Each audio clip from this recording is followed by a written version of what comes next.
The following podcast is entirely a work of fan fiction. It is unofficial, unaffiliated, and unauthorised. Neither the podcast nor any individual involved in its production is now, nor has ever been, in any way associated with HBO, Game of Thrones, George R.R. Martin, or the Song of Ice and Fire book series. The podcast was, is now, and shall always be entirely without profit. Neither the podcast directly, nor its makers indirectly, generate or receive any form of revenue or financial restitution that might otherwise accrue to the rightful copyright holders. The following podcast is entirely a work of fan fiction. We hope you enjoy it.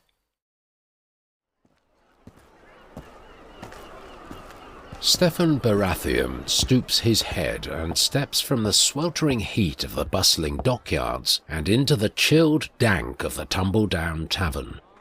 He bids the pair of Baratheon guard at his back to wait at the entrance and presses forward into the gloom.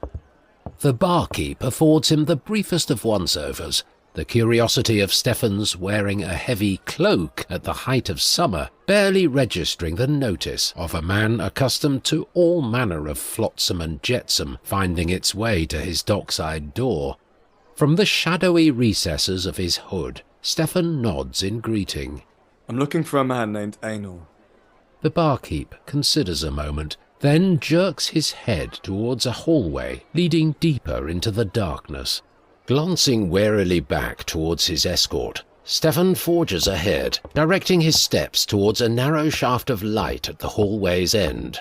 He emerges into a small and Spartan back room, the air so thick and muggy, Stefan immediately feels the prickle of perspiration along his hairline. Against the back wall sit two men, one large and one little, arranged either side of a table bearing a single candle. The smaller of the two gestures towards the empty chair set between them. My lord, you must be tired from your travels. Take a load off, why don't you?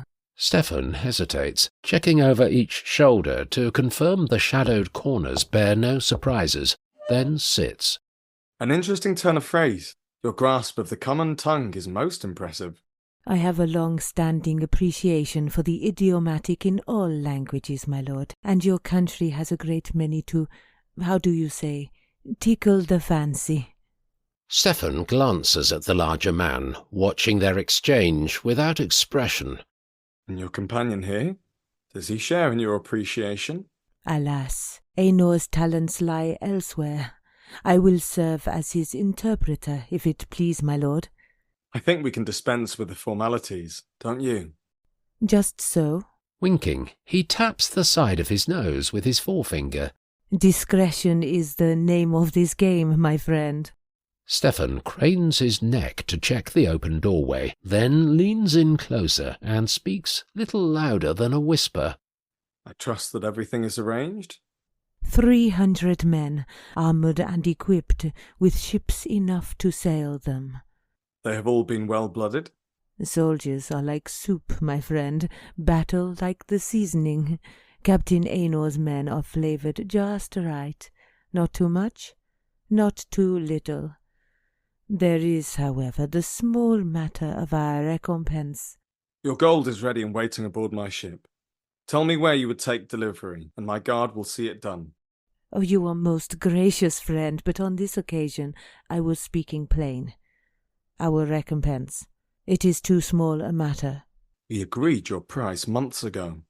Just so, but since then we are thinking this price is too low. The risk is greater than the reward, yes? It is no easy thing to take arms against a king. I thought you said your men were seasoned just right. If they are not up to the task... The doing is not the issue, but rather the done. Once our contract is fulfilled, Aenor and his men will need to disappear for a time. To lay low is the phrasing, I believe. This will be costing much coin, so too the new contracts we will be missing. Yours is not the only company in Essos. The Golden Company have more men, it is true, and the Second Sons have the greater reputation. This is why people take notice of their movements. Word of their dealings travels like a shit down Aegon's high hill, and I am thinking this is exactly the reason you came to us. Stefan holds the man's eye for a long moment. The man only smiles back benignly. Sighing, Stefan gestures his readiness for the dagger's thrust. Double. I don't have that kind of coin here. Very well, half now, half when the contract is fulfilled. That's awfully trusting for a sellsword. We have every confidence you are an honourable man, and if you should prove us mistaken, well... Eyes are the fury. The smaller man rolls his eyes, shaking his head in exasperation. Aenor, ours is the fury. We practiced that for 2 hours, would you believe? Waving off his disappointment, he leans back in his chair and resumes his accommodating smile. No matter. I think you understand our point, my lord. I'm thinking I do. Double it is. Stefan stands, tugging his hood tighter about his face.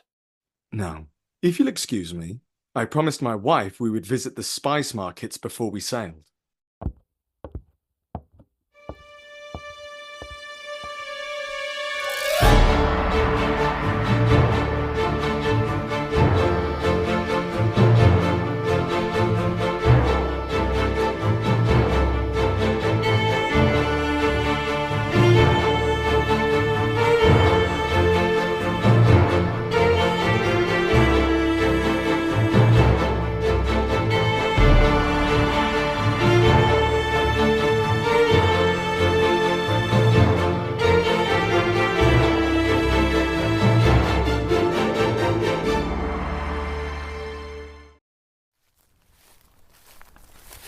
Rhaegar and Lyanna emerge together from the tree line and onto the campgrounds, leading the prince's mount through the thin layer of mist settled like a canopy over the frosted grass that crunches crisp and dewy beneath their boots. If this is what passes for a southern spring, I can't imagine my disappointment come the summer. This is no kind of spring, as I recall it. Could it be we were lost in those woods even longer than it seemed? Lyanna surveys the scene before them anxiously, taking note of the several servants hurrying hither and yon to ready their masters' fires. I'd better get back before my father and brothers wake up and realise I'm gone. May I escort you back to your tent, my lady? I hardly think that's wise, do you? Wiser than leaving you alone. The Freys are no small family, nor are they like to forget their humiliation any time soon. Lyanna appears ready to argue the case, but nods instead, and permits Rhaegar to accompany her along the tent rows.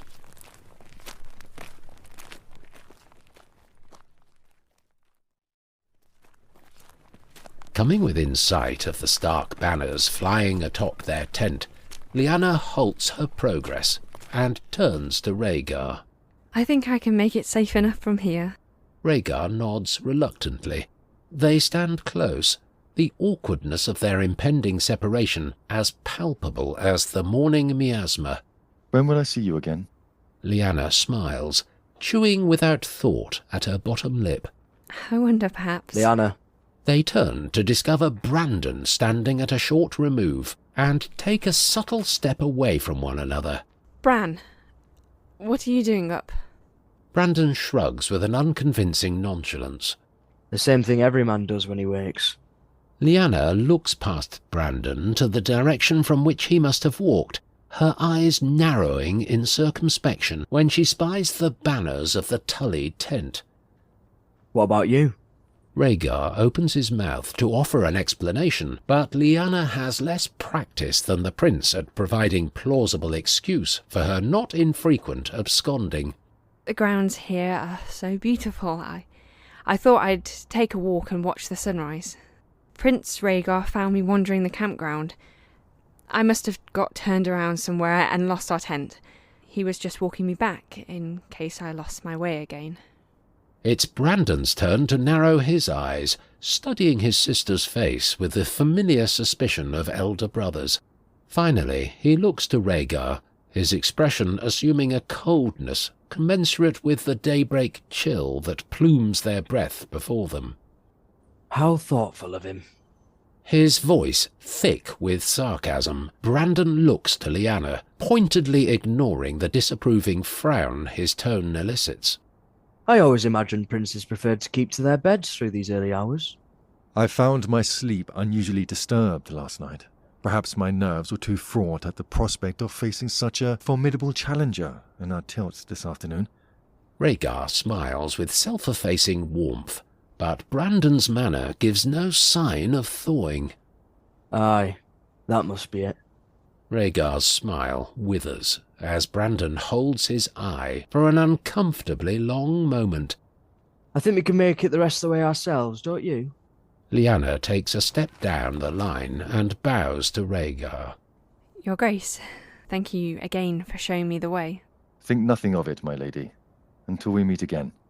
Nodding his head to Rhaegar as he passes, Brandon takes Lyanna by the arm, and the Stark siblings remove themselves towards their tent.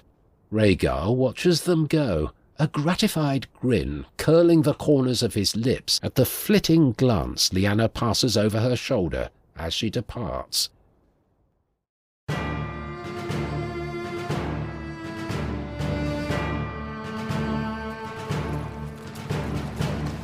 Several hours north of Roseby, the royal train files at a canter past a single-storey stone tavern.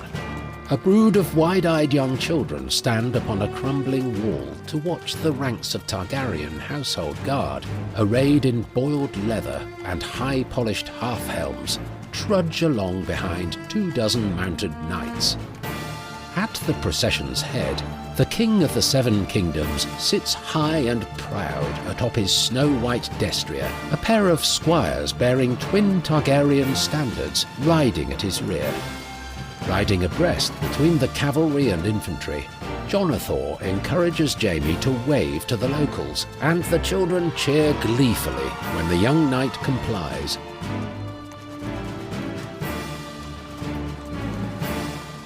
Jonothor nods in greeting as Gerold rides past on his return from harrying the tale. Lord Commander? Gerold grants Jaime an ice-cold glance, but does not return the greeting. Jaime watches him despondently as he continues on up the line. He's still angry with me. You struck his prince. Did you really expect any different? You seem to have accepted it for the accident it was. I have a long-standing principle against holding grudges. Holding a grudge requires a great deal of effort. And dashingly handsome and lethal with a blade as I may be, I am the first and foremost an avowedly lazy man. They ride on in silence for a moment, Jaime clearly deliberating on some weighty resolution in his mind. Sir Jonothor, in the yard, what did you mean when you said my Lannister was showing? Again, Jonothor smiles to himself.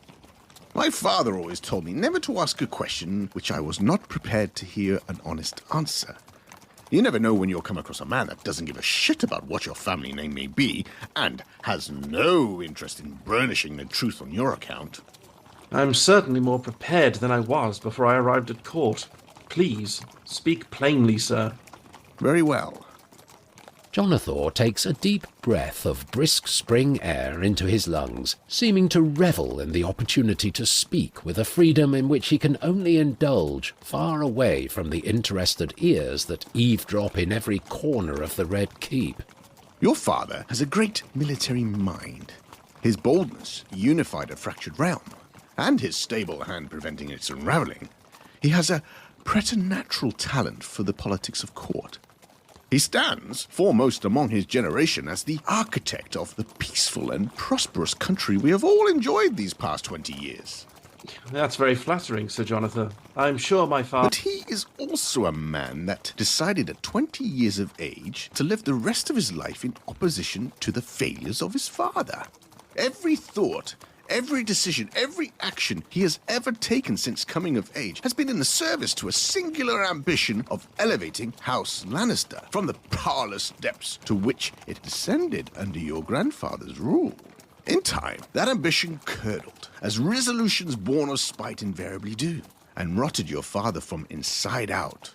It made him overproud, It made him cold and conniving and loyal to nothing but that gaping chasm at the core that forever demands greater glory, without a sign of ever being fully satisfied. It made him, in short, a cunt of the highest order.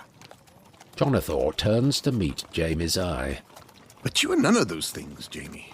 Not yet, anyway. It's down to you to decide if you want to go on in that fashion, or if you prefer to spend your life chasing your father's tail like he did his own, and like you did in the yard the other day. Jaime absorbs this monologue silently. Though in recent months he may have been forced to tussle with more heady notions than any time previous in his young life, he remains ill-adept at processing such information with any alacrity. Jonothor watches as his face contorts into the same expression of tortuous thought that so frustrated Lord Tywin while teaching Jaime his letters. But wasn't my father's ambition the very reason he was able to accomplish all he has? Why must ambition always be a bad thing? Because, lad. Jonothor casts his eyes up the line to the two riders at its head, though whether his attention is focused on the king or the Lord Commander riding at his side, it is impossible to say. There is nothing more dangerous in this world than a powerful man with something to prove. Your Grace, I beg of you, it is not too late to turn around. Nonsense. Every lord in every castle needs to know that the throne's authority is absolute, and any challenge shall be met with a robust response from their king. And yet, conceding to Lord Dennis's insistence upon meeting with you in person can only embolden others to greater presumption, Your Grace. If you were to return to the capital and permit me to treat with Lord Dennis in your stead... And give my enemies cause to name me craven? No, Lord Commander. The days of a weak and over-cautious hand on the tiller of my realm are over and done, and Duskendale is the means by which I will make that plain. Then send ahead a raven and command Lord Dennis to meet us beneath his walls at very least, Your Grace. Once we pass through his gates, I will no longer be able to guarantee your safety. Steady your nerve, Lord Commander. You cannot truly believe a man like Dennis Darkling would dare take arms against the crown. I would not presume to understand the mind of a man like Dennis Darkling, Your Grace. Old and feeble as he is, he must know he will not survive to see another spring. He has no family, no heirs. When he dies, he will take his house and his name into the ground beside him. He is a man with nothing to lose, and a man like that can never truly be anticipated. How fortunate, then, that I possess the foresight to muster these 200 men riding at our rear. Which will count for nothing once we are inside the city walls, Your Grace. 20 men that know their surroundings and use them effectively are more than equal to 200 that don't. The people of Duskendale know every cobblestone, storm drain, and alleyway of their town, and there are considerably more than 20 living within the shadow of the Dunford that owe their lives to Lord Dennis and his winter stores. Darkling is their lord, but I am their king. The peasantry will not forsake their fealty for the sake of a few extra coppers on the price of sturgeon. Your Grace, I beg of you. This is not the first time you have turned a deaf ear to my counsel. Counsel? Is that what you name it? By my recollection, it had more the sound of an order. Respectfully, Your Grace, as commander of your father's forces, I had every right to decide against Lord Tywin's assault upon Bloodstone. My assault! Mine! Surprised at his own ferocity, Aerys glances back to calm the anxious expressions of the squires riding closest behind he and Gerold. That entire attack was of my devising. Tywin was only ever acting as my proxy, so I need not make open opposition to my father. And everyone would remember that if I hadn't been naive enough to let Tywin convince me to stay behind and keep the great lords occupied while he stole all of the glory of leading the attack himself. Gerold holds up his hands in weary mollification, as though calming a spooked mule. Nobody is discounting your part in our victory, Your Grace. After all, it was you that dealt the fatal blow to Mella's Blackfire, was it not? Aerys glowers at Gerold through narrowed eyes in an effort to discern any hint of insinuation. Gerold only returns his gaze, holding the king's eye with characteristic inscrutability. After a long moment, Aerys waves a dismissive hand. Your reservations have been noted, Lord Commander. I shall hear no more on the matter. Nodding gravely, Gerold speaks through gritted teeth. As you command, Your Grace. If you will excuse me, I would attend to our preparations. Aerys returns the nod, and Gerold turns his mount back down the line. You say I mustn't live my life according to my father's designs, Sir Jonothor. But did I not defy those designs when I sided with the king and refused to return to the Rock? What is that if not choosing my own path?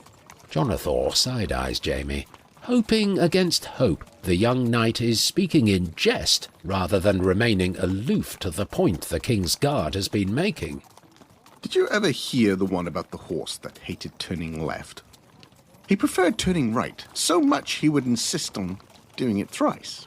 I'm not sure I follow. Jonothor chuckles at Jaime's unintentionally elusive choice of words. As I said, young sir, that is your decision to make. Jaime lapses into a thoughtful silence. Jonothor studies him surreptitiously, looking away only to receive the arriving Gerold. Sir Jaime, make your way to the baggage train and seek out Sir Cotter. He will provide you with a spare set of my whites. Put them on and join his grace at the head of the train. A stupefied Jaime looks to Jonothor, but Darry only shrugs. Lord Commander, I don't...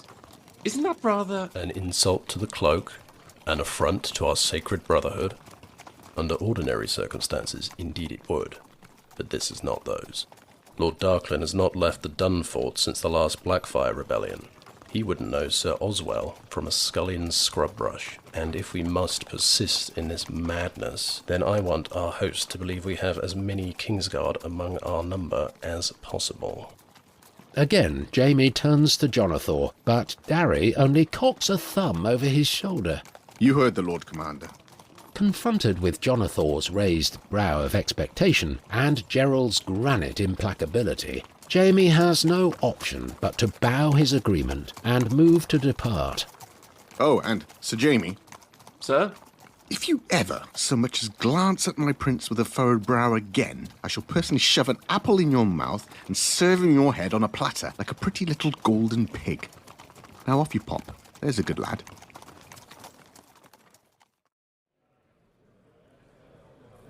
In the Hall of 100 Hearths, lords great and small wait in a snaking line that stretches the length of the cavernous chamber to pay their formal respects to their host. Sitting on a raised platform at its head waits Walter Went, his lady wife Shella, and daughter Sarah, seated to his right. In the place of honour to his left, Tywin nods respectfully in his role as representative of the crown. Lord Stark, how wonderful to see you. It's been too long, my lord. What has it been? With the subtlety of a drunken aurochs, Walter turns his head towards Tywin. 10 years at least, I'd say. Not since Lady Minissa's funeral, I believe. Gods, to think my sister has been gone so long as that. Walter cranes his neck down the line of waiting guests. And my brother-in-law, where is he? I'd hoped we might spend some time reminiscing together, but with one thing and another we've barely exchanged more than a passing word all tawny. Again, Walter looks to Tywin with a self-satisfied smile, the Lord of Harrenhal evidently pleased with his pantomime. I'm afraid Hoster is feeling a little laboured this morning. I expect he'll show his face before too long. Suffering from the dragon that scorched him, no doubt, the old sot. Walter slaps Rickard on the shoulder with laddish good humour, then quickly retracts his hand and assumes the more formal air of a dutiful host. You remember my wife, Shella? Of course, milady. Rickard bows his head in greeting. And this little shy thing by his side is the light of my life. Sarah, come here, child. Sarah shuffles bashfully to Walter's summons, only raising her eyes to snatch an admiring glance in Brandon's direction. Lord Stark and I first met when we were a little older than you are now, sweetling. It's an honour to meet you, my lord. My father has always spoken of you with great fondness. Your father flatters me, milady, though your reputation as one of the realm's foremost beauties most certainly does not. Allow me to introduce my son and heir, Brandon. Brandon steps forward and bows to Walter. It's an honour to finally put a face to the name, Lord Went. Like the Lady Sarah, I too have heard many stories of your adventures together in the war. My lady. He takes Sarah's hand and kisses it softly, drawing an immediate blush to the young girl's cheeks. I see the boy inherited his father's charms, Ricard? Though fortunately his mother's looks, thank the gods. Your father was quite the rogue in his youth, you know. Brandon looks at Ricard with a smirk, enjoying his evident discomfort at the turn the conversation has taken. I didn't, actually. Is that a fact?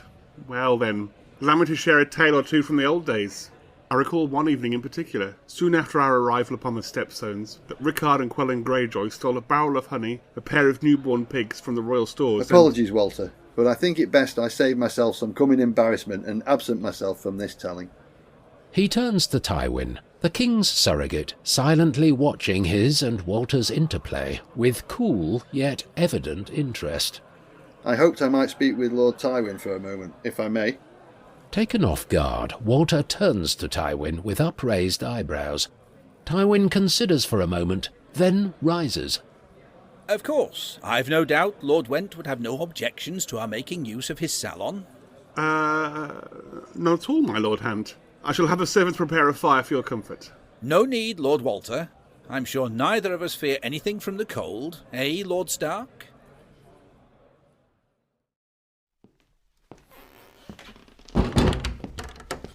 Entering the plushly furnished parlour, a step ahead of Tywin, Ricard sits himself beside the fireplace, the stone still coated with a lining of old ash from the long winter months. Rather than join him, Tywin moves instead to the drinks cabinet and raises a decanter for Ricard's inspection. Can I offer you a refreshment, Lord Stark? No, thank you. Tywin pauses with the decanter hovering over his own glass. He sets it aside, his glass unfilled, and takes a seat at Walter's writing desk. He waits for Ricard's reaction, and after a moment's hesitation, the Lord of Winterfell rises from the fireplace and takes the seat across from Tywin. On the desk between them rests an ornate board of ivory and ebony chequer, a curious assortment of finely crafted totems arranged in formation at either end. Sivas, they call it. A game of Volantene invention, I'm given to understand. I'm not familiar. Apparently it's all the rage down in Dorne. Prince Doran must have mentioned it, no? Dorne and I have hardly spoken a decade or more, though I do mean to seek him out before we all head for home tomorrow. Ricard inspects the tallest piece among his ranks, a man dressed in plated armour, a tall and pointed crown encircling its head. Prince Rhaegar brought it back from his most recent sojourn to the Free Cities, made a gift of it to Lord Went upon his arrival here at Harrenhal. I never knew Walter and the Prince were so close. Prince Rhaegar keeps all sorts of company. I don't have much patience for games, I must confess. I just never had the knack. Oh, I doubt that very much. They consider one another in silence for a long moment, each waiting for the other's opening gambit. Was there something in particular I can do for you, Lord Stark? There is, though I first wanted to offer my condolences on the passing of Lord Steffon. I know the two of you were great friends for many years. And mine to you. Truth be told, Steffon and I had drifted apart since his departure from the capital. I'd hazard to say that you've likely had more dealings with him than I have these past few years. Still, the passage of time can only do so much to erode the bonds of friendship we forged in our youth. On more than one occasion, Steffon expressed to me his nostalgia for the days before our respective duties drove us all in such disparate directions. Oh? There was a great deal to be said for our respective kingdoms being bonded in common cause as we once were. I'm not certain the Seven Kingdoms wouldn't be far the better today if there still existed a similar sense of alliance. We are all allied beneath the king's rule, are we not? Of course, though I'm not sure the same could be said of Steffon. As I was given to understand, in fact, it was that very separation you spoke of that brought him to the contrary conclusion, yours and the king's. His Grace and I remain on the surest of terms, Lord Stark. Apologies, my lord, but you mistake my meaning. My fault, no doubt. We Northerns have never been known as the most articulate of men. I was speaking to the separation between Steffon and the two of you, yourself and the king. I see. And you believe this separation of ours resolved Steffon's mind to what ends, exactly? To the ends of greater unity between our respective houses. It was Steffon's suggestion that he and I enter into a marriage pact, betrothing his son Robert to my daughter Lyanna. Rickard watches Tywin's reaction to his blunt admission closely, but the king's hand betrays none at all. You don't seem surprised at this news, my lord. Surprised only that neither you nor Steffon made any disclosure of this betrothal to the small council. As I've no doubt you were aware, Lord Stark, it is customary on the occasion of betrothals between the great houses for one or other lord to first petition the king for his approval. And for that I must apologise on Steffon's behalf. We had made plans to visit King's Landing together to present our petition in person before Steffon and the Lady Cassana departed on their tour of the Free Cities. The gods, it seems, did not take kindly to our presumption. So you are making the announcement now, to me. I must advise you, Lord Stark, my surrogacy of His Grace's royal prerogatives here at Harrenhal extends only so far as Master of Ceremonies. Oh, I've no doubt Robert and I will work together on fashioning a more formal declaration to satisfy the small council. But this tourney has brought so many houses together in one place, I thought it best to make it commonly known that Lyanna is already promised. Gods only know how many marriage pacts will be proposed over the course of this tourney, or have been proposed already. It is Tywin's turn now to inspect the other man's expression, and Rickard's to betray no hint as to his thinking. It seems we both have been remiss in our adherence to royal protocol. Lord Tully has shared with you the content of our conversation. There is very little Hoster and I don't share with one another, except, that is, our opinion on your preference for announcing Jaime and Lysa's betrothal before the tourney's end. You counselled him against this delay. I did, though only so long as might afford you and I an opportunity to agree upon a betrothal of our own. Your daughter Cersei is still unpromised, unless I'm very much mistaken. You are not. Cersei has received a great many suitors, but none to mine liking as yet. You are suggesting I wed Cersei to... To Eddard. Ned, as we more usually call him. Ned. Your second son. Tywin and Rickard hold one another's eye, both waiting for the other to acknowledge the unspoken question, neither willing to speak the unacknowledged answer. Finally, Tywin nods to the playing piece, still in Rickard's grasp. It's curious to hear you say you have no knack for games, Lord Stark, and yet, without prompting, your hand was drawn to the most important piece on the board. Is that right? The rest of the pieces are important in their own right, of course, and essential to manoeuvring oneself into the most advantageous position possible. Ultimately, though, whomever takes control of the king... Tywin holds out his hand. Takes the game.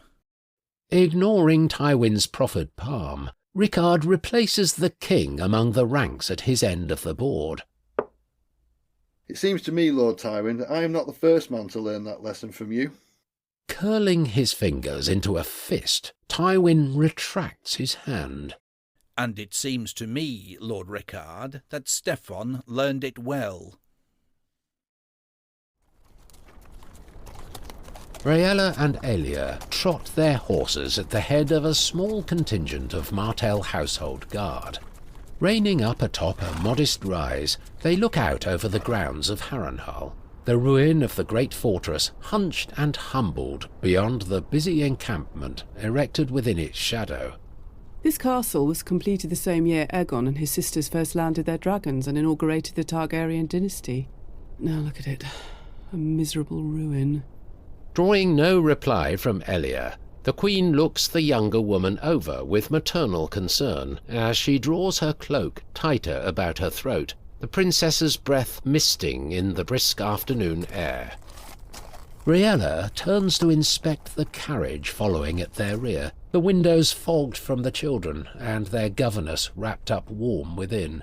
She returns her attention to the camp, pointing out the yellow and red canvas of the Martell tent, a pair of banners bearing the speared sun cracking in the wind. Look, Your brother's tent? Aelia nods, but offers no comment. I'm sure Durham will be delighted to see you. Oberyn too, I expect. I hear the Red Viper never misses a tilt. Surrendering her efforts to the princess's sullen silence, Rhaella instead searches below for her own standard. Approaching his tent, Rhaegar discovers Wallace lingering upon the threshold. Not now, Wallace. I need some time alone to think. Of course, my lord. Only you have a visitor. Before Wallace can finish his thought, Rhaegar has already waved him away and hurried past into the tent. John! Jon Arryn, Lord of the Eyrie and Warden of the West, sits in the room's largest and most comfortable chair, his splintered leg raised aloft to rest upon a cushion-covered stool. What are you doing here? First rule of conquest, young Rickard. When the war is won, it's boots on the ground that decide who shall share in the spoils. I had no intention of watching from Riverrun as Rhaegar takes his throne on the morrow. But your leg? The journey was a long and painful one, I cannot lie. I had hoped to arrive in time for our conclave with the prince, but I could not bring myself to move the horses at anything more than a trot. Every time the carriage struck a rock or dropped into a divot, I felt the bones of my leg rattling as though they were like to shatter. Jon gestures to the chair across the brazier from his own. Now, enough about me. Sit yourself down and tell me why you look even more exhausted than I feel.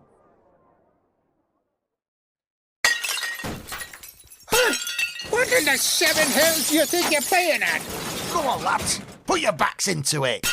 Spurred on to fresh extremities of destruction, the band of soiled gold cloaks sweep entire shelves of pottery to shatter on the packed dirt floor. The stoop-backed shopkeep gawps in spluttering fury, his efforts at interceding roughly dissuaded by the high-spirited mob. You're bloody well paying for those.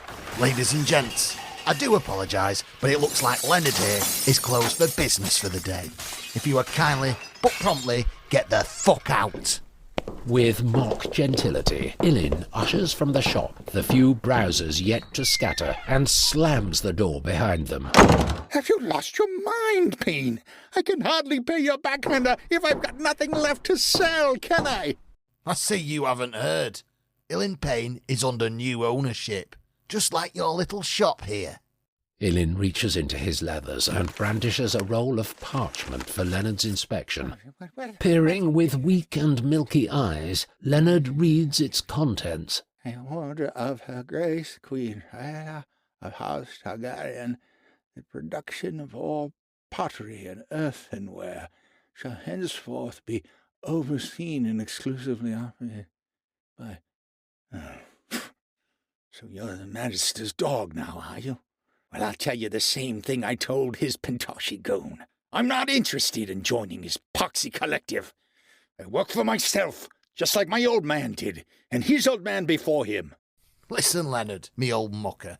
Things are changing around here, don't you see? He lays an arm around Leonard's shoulders. There's a tide coming. A big old bastard it is. And men like you and me, we don't get a say in the matter. All we've got is a choice. Are we going to stand in its way and drown? Illyn reaches up with his free hand and nudges a tall enamelled urn from its table. Are we going to ride that tide as far as it'll take us? Me? I've made my choice, and let me tell you, Leonard, just between the two of us, it's the best decision I ever made. So what do you say? Illyn turns them both about to survey the wreckage of Leonard's livelihood and the half-dozen soiled gold cloaks waiting like coiled springs with wares in hand. Are you ready to start making your little pots and plates for the fat man? Illyn reaches to his waist. In the silence of the shop, there can be no mistaking the sound of steel sliding over leather. Or the thing's about to get really fucking wet in here. I can't say I'm familiar with this Sivas you speak of, but to receive a compliment from the master strategist Tywin Lannister, you must be feeling very pleased with yourself. I got the sense as soon as I mentioned Robert and Lyanna's betrothal that I wasn't telling him anything of which he wasn't already well aware. And when did you know for certain? When I offered him Ned for Cersei, and he barely blinked before accepting. A man like Tywin Lannister trading away his daughter to a second son. A daughter that, according to Rhaegar, was summoned to the capital for the sole purpose of deposing Elia Martell from the prince's marriage bed. That's quite the price to pay for a little certainty, Rickard. The betrothal? It'll mean nothing come the morrow. If Tywin tries to force the issue, it will come down to his word against mine that any such thing was ever even discussed. The same holds true for Jaime and Lysa, of course. I only hope Hoster can forgive me. Forgive you for what? You and I disappointed him once before, and now I have no recourse but to do it again. I think he wanted to believe Tywin's marriage proposal was made in earnest. And why exactly are you so confident that it wasn't? It only was a bluff, a method of discerning the truth to whatever suspicions he had regarding the marriage pact between our houses. Tywin's proposal to Hoster meant no more than did mine own to Tywin. John sighs and shakes his head in censure. I really can't leave you boys unsupervised for a moment, can I? But you just said... I said you must be feeling pleased with yourself. Not that you have any good reason to be. Perhaps we might revisit the sequence of events as you have just explained them. Please do correct me if I am anywhere mistaken. Very well. Hoster offered his daughter Lysa to Tywin. Several years ago, yes. But retained his advocacy of closer alliance with House Lannister nonetheless, to the point of pressing the issue of Tywin's inclusion among our number with Prince Rhaegar. As I said. This being the night before he meets in private with Tywin, and somehow emerges with the very same proposal that Tywin rejected previously. That's right. Subsequently, and at Hoster's urging, I might point out, you convene your own meeting with Tywin. Only to establish how much he knew of our intentions. Which you accomplished by calling Tywin's bluff, as you called it, and making your own proposal, which in effect achieves precisely the ends for which Hoster was long since advocating. So, explain to me again why Hoster would be in any way dissatisfied with this outcome. Rickard frowns. His mouth opens, but his mind has yet to catch up as it turns over and about the implications of John's retelling. No, you're mistaken. You're seeing conspiracy where none exists but our own. You've been listening to Wallace spin his webs. I have not, though if he counselled you to interrogate Hoster's motives more closely, then you certainly should have. I will not believe it. Hoster doesn't have it in him to be so conniving. How many years has he kept his secret now? How many lies must he have told over the years to hide his shame from the ones he loves most? By that measure, Hoster is not only capable of such dissemblance, but positively practised. I understand it may be hard to admit, my boy, but it seems to me you have been outplayed. But this would mean... that while Tywin Lannister most definitely does know about our plans to crown Prince Rhaegar king, he has no intention of doing anything about it. Word reached us on the road about Tywin's acrimonious departure from King's Landing. It appears his separation from Aerys was even more grievous than the succession of fishwives and scandalmongers along the river road had elaborated upon from one telling to the next. A separation is one thing, John, but the permanent break of conspiring to overthrow his king quite another. Tywin is still Aerys' hand. That is no small thing to throw away. Not least for the ends of allying himself to a conspiracy that pointedly excluded him. Neither of which Tywin has done. You said yourself, until his children's marriage pacts are made public, it is his word against yours that they were ever even discussed. As long as they remain a secret, he can sit safely back with one foot in either camp and watch to see how the next few days play out. If we should somehow fail, he can disavow any and all knowledge of our intentions and align with Aerys against whatever remains of our confederacy. If we succeed, he can press his claim over Ned and Lysa and secure for House Lannister a place among the new order that will govern the Seven Kingdoms under Rhaegar's rule. A claim that our old friend Hoster will be only too eager to confirm, of course. Rickard shakes his head, affording his mind a moment to catch. I suppose that answers the question of how Tywin came to know. Hoster? I doubt that very much. He has merely played the field as he found it. Conniving he may be, but Hoster is not a brave man. He would never take the risk of exposing us to Tywin outright.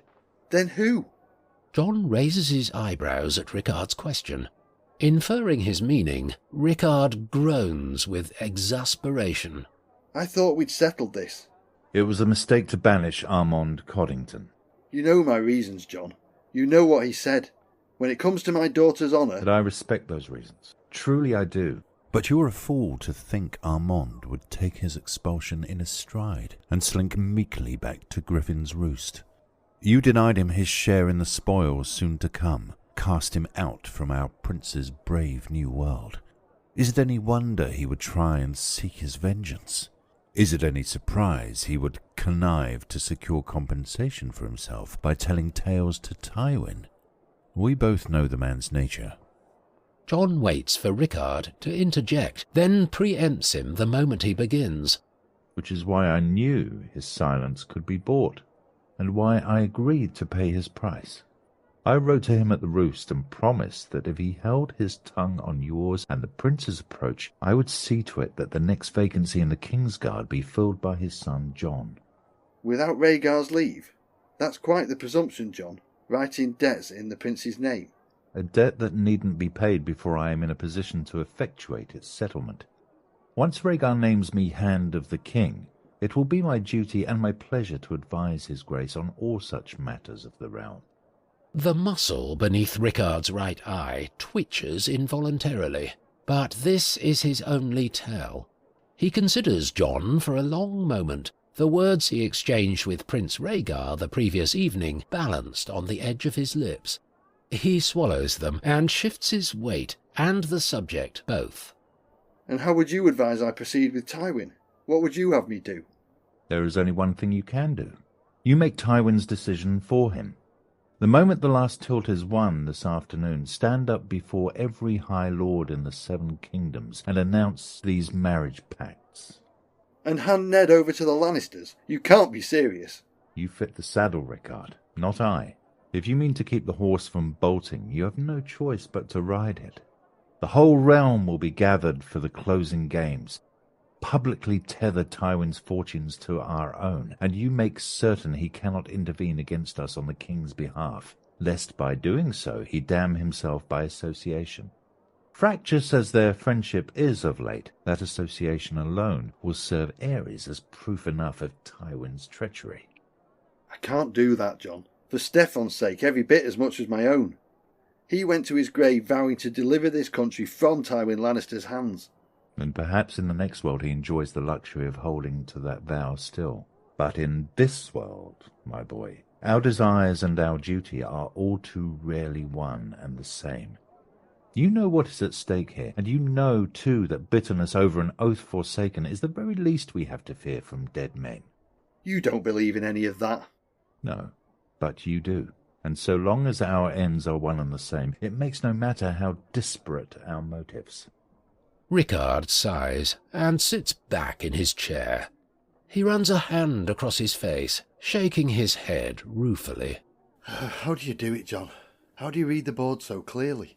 Tell me, please, because after half a year of this cloak and dagger horse shit, I'm almost feeling nostalgic for the simplicity of the battlefield.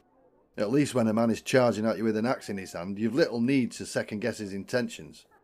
The secret, dear lad, is not to play the board, but to play the man sitting across from you. How do you mean? You've never been down to Dawn, have you? I've only had the pleasure once, regrettably, back in the days of my father's rule, when I was at liberty to make my leisurely tour about the realm. A fascinating place, almost a different country unto itself in many regards. But one memory above all has stayed with me all these years, and that was the day we visited the water gardens. Rickard, when I tell you they took my breath away, a truly quite astonishing achievement, absolutely singular among the Seven Kingdoms, geometrically perfect, long pebble paths like spokes on a wheel set in perfect symmetry about axes of great stone bowls bubbling with crystal clear water, tiny ceramic tiles of 100 colours patterned all about their base in halls and spirals like a peacock's tail feathers set aflame, The liminal spaces between the paths, seeded with lawns of manicured grass, green as jade and lush as smoothened silk. The care and cultivation necessary to summon such intricate order from the heat and dust of the desert, to impose line and rule upon the natural world's determination toward the wild and disobedient. It was really rather humbling to witness. But then, when I looked a little closer, there became evident to the eye a blemish upon the canvas, a fault in the fresh-casted steel. Trails of trampled brown grass cutting across the corners, furrows in the soil where 1,000 pairs of feet had trodden the same shortcut between one point and another in quicker order than the preordained pathways would allow. The collective artistry and ambition of expert architects and landscapers undone by the idleness and impatience of the men and women going about their busy lives in the middle of this masterpiece. And why? Not from malice or spite, or because they failed to properly appreciate the garden's beauty, but because best-laid plans will always lose out to the expedience of the moment, and because grand design will always place second behind the nature of man to seek out easiest advantage. John stands, moving slowly and wincing at the pain in his splintered leg. He retrieves his crutches from the back of his chair, shifting his weight with a grateful sigh. Take some time to think on all I have said, but don't take too much of it. I can hear the sounds of hooves growing closer with every passing minute. In the stables of Harrenhal, Ned finds his big brother stripped to the waist, his lean and wiry torso slick with a layer of sweat as he fastidiously brushes down his destrier ahead of the afternoon's tilt. Isn't that Elbert's job? I gave him the morning off to recover from last night's lash. I can't have my squire tossing up his breakfast in my moment of victory. Brandon pauses in his labours to snatch up a jug of water and chug half its contents. As he drinks, Ned inspects the blue-green bruise bloomed over Brandon's left shoulder and spread down over his pectoral. That's quite the badge of honour Sir Barristan dealt you. I'm not topless just for the heat, you know. Women will tell you they hate violence, but the gods know they love to see a man wearing its rewards. As though in evidence of his proclamation, a passing serving girl makes a point of catching Brandon's eye on her way past the broad stable door. Brandon flashes her a knowing grin, and she hurries away with a coquettish giggle. Brandon reaches up a hand to the fresh scar just beneath Ned's hairline, his little brother flinching at the touch. Albert tells me you've been in the wars yourself. A skirmish at best, though bad enough to nearly cost John his leg. Albert says you cut down a stone crow. Is there anything Albert didn't tell you, I wonder?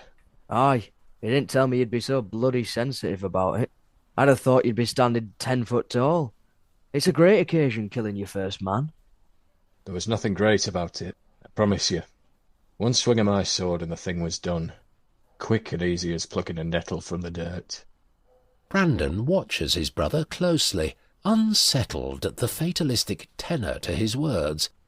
He collects his brush, assuming an unconvincing air of nonchalance, as though merely passing comment on the weather. I wouldn't know. Ned looks at Brandon with a rueful smirk. That'll be right. When Brandon makes no reply, Ned realises the earnestness of his big brother's admission. He shakes his head. But you said... You told us years ago, that night you rode for the rails. I know what I said. Could be I embellished the details a little. Embellished? You said you cut that hedge knight clean in half. Aye, well, maybe that was the detail I embellished. Truth is, me and the lads did get into it with a couple of broken men. Broken men? So he wasn't even a knight? Brandon cringes when several heads poke above adjacent stalls at the sound of Ned's incredulity. Your voice down, will you? Who's to say if he was a knight or not? The 6-inch dirk he stabbed into Elbert's thigh was sharp enough to make no difference, I'd say. What did you do? I stabbed him back. A good deep one too, right in the gut. So there's every chance I wasn't lying when I told you I killed him. But We had to get out of that tavern too quick to wait around and see. Ned shakes his head once more, looking Brandon over as though seeing him anew. You almost look disappointed, little brother. Surprised is all. It makes me wonder what else you might have embellished down the years. Brandon smirks. He collects a second brush from beside the first and thrusts it into Ned's hands. Here, make yourself useful for once, why don't you? There's a stool over there if you need help reaching his withers. Stepping through the canvas into the broad interior of the royal tent, Rhaegar stops short as though struck. Mother, what are you doing here? Where are the children? They're safe. They're here with Elia. We're all safe, my love. Rhaella rises and embraces her son. Then why are you here? You made no mention of your coming in the letter you sent ahead of my arrival. With Prince Lewin sent away to Dawn, I could no longer ensure our protection in the capital. When the time comes... When the time comes, I wanted my family safe inside the Red Keep, with Lewin in residence to smooth our entry through the gates. If the household guard should learn of our march... They'll do what? Greet their crown prince's return with naked steel. Even if they did refuse your command to lay down their swords, you and your lords have more than men enough to cut your way into the castle. I told you, I will have no bloodshed, especially from those sworn to our family service. There will be no blood, sweet boy. Only crowds of adoring small folk, lining the streets for your great and glorious procession. And now, when you ride victorious up the high hill towards your throne, little Aegon can sit upon your lap, so the people can see the line of succession is strong. Just picture it, Rhaegar. In a few short hours, you will begin your reign as king of the 7 kingdoms. Your son will become the heir apparent. Your daughter will be free to marry whomever she wishes, commanded by naught but the demands of her heart. Elia will be your queen, keeping your confidences and filling your court with laughter and love, and, in time perhaps, once she has recovered all her strength... Recognizing the flinch of pain that creases the corners of her son's eyes, Rhaella frowns in concern. Did I say something wrong?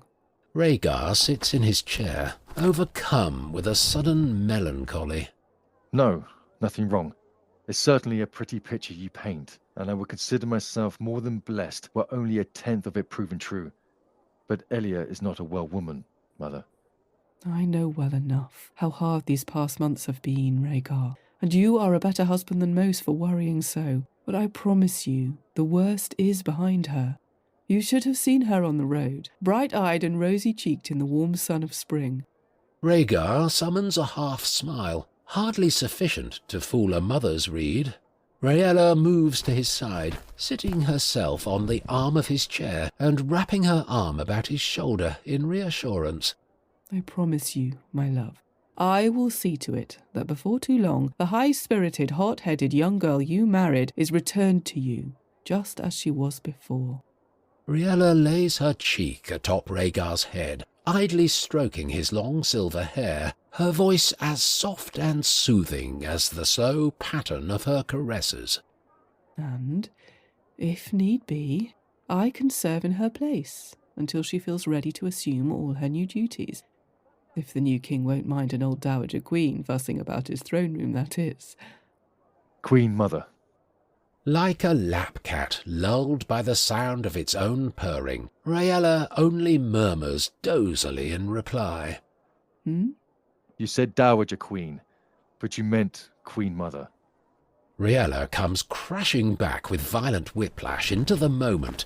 She stands, her face suddenly pale as gathering alarm at her mistake drives the contented flush from her face, the composed and commanding matriarch suddenly stripped of her self-certain raiment. Rhaegar rises to his feet, and Rhaella moves quickly to preempt his onrushing rage. Rhaegar, listen to me. What have you done? You have to understand what it's been like all these years, Rhaegar. You have to... Tell me! Your father isn't leaving Duskendale alive. I have given Lord Darklyn orders to execute him before the day is through. Rhaegar begins to pace, his balled fists pressed to his temples. No, no, no, no, no. Rhaella reaches for her son, but Rhaegar swats away her outstretched arms and recoils in horror as though their touch might confer some hideous disease.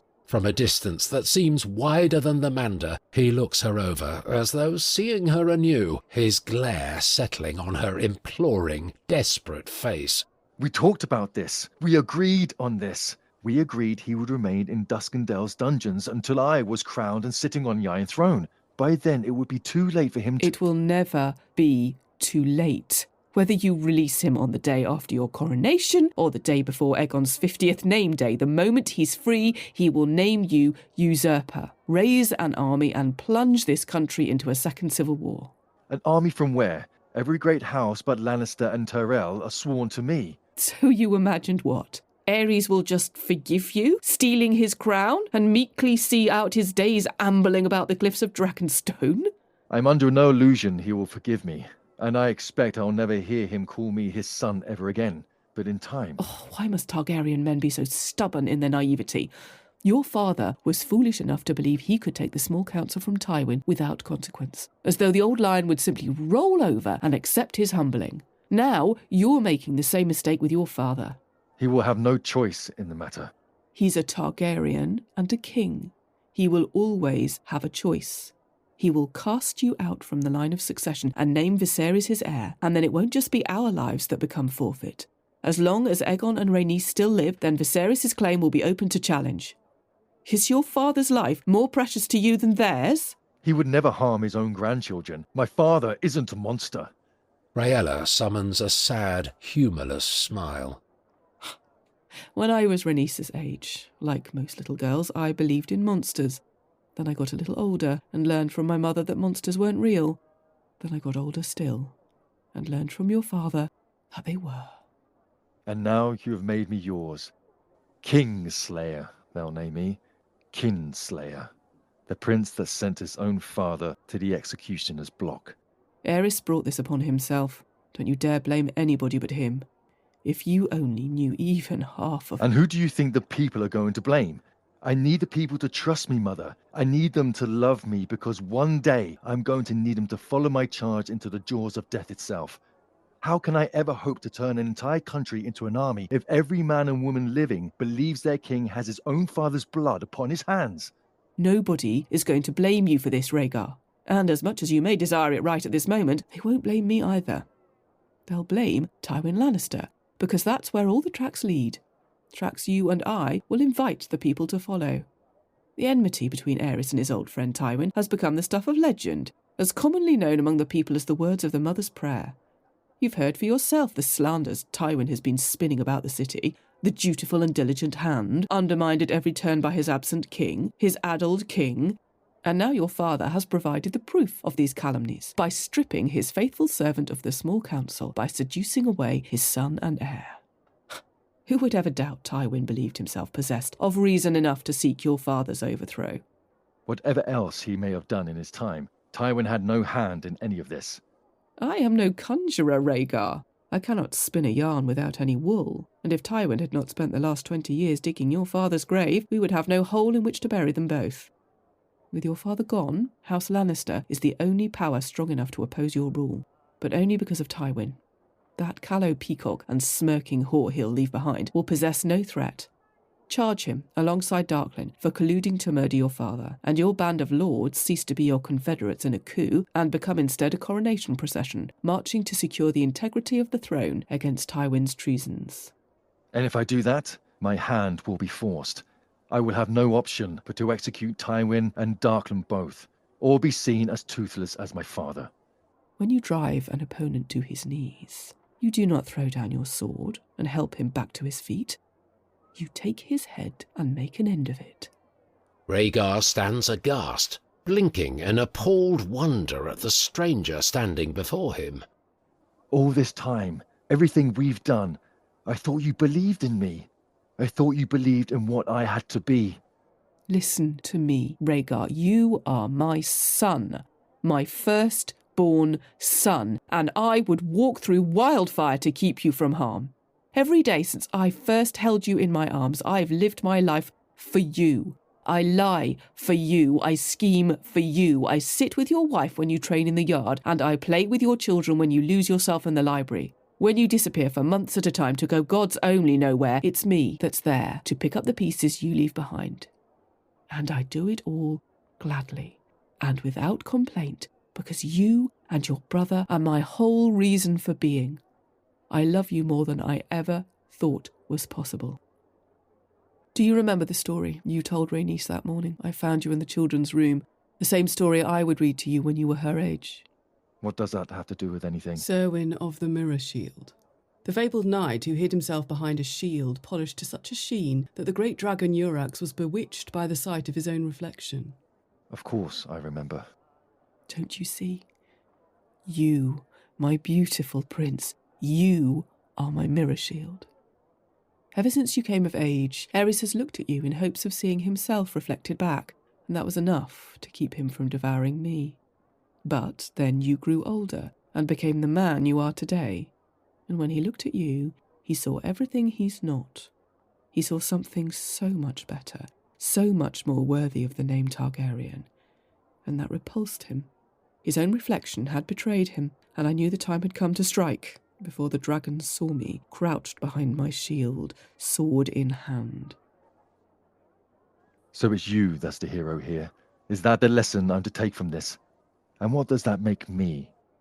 Just a tool? A mere instrument in pursuit of your own ambitions? Why do you say ambition as though it were something shameful? Ambition made your father the hero of Bloodstone, made Tywin Lannister the most powerful man in Westeros. Ambition brought you to where you are now. That's not true.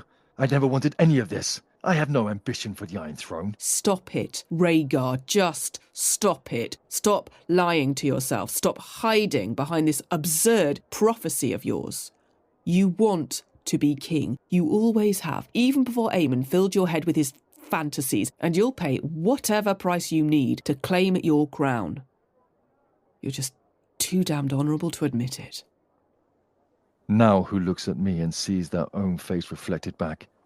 No, Mother, I'm not like you, no more than I am father. I knew the price would be high, it's true, but I could make my peace because I knew I would be the only one to pay it. I would not condemn my own father to cover the cost that belonged to me, and me alone.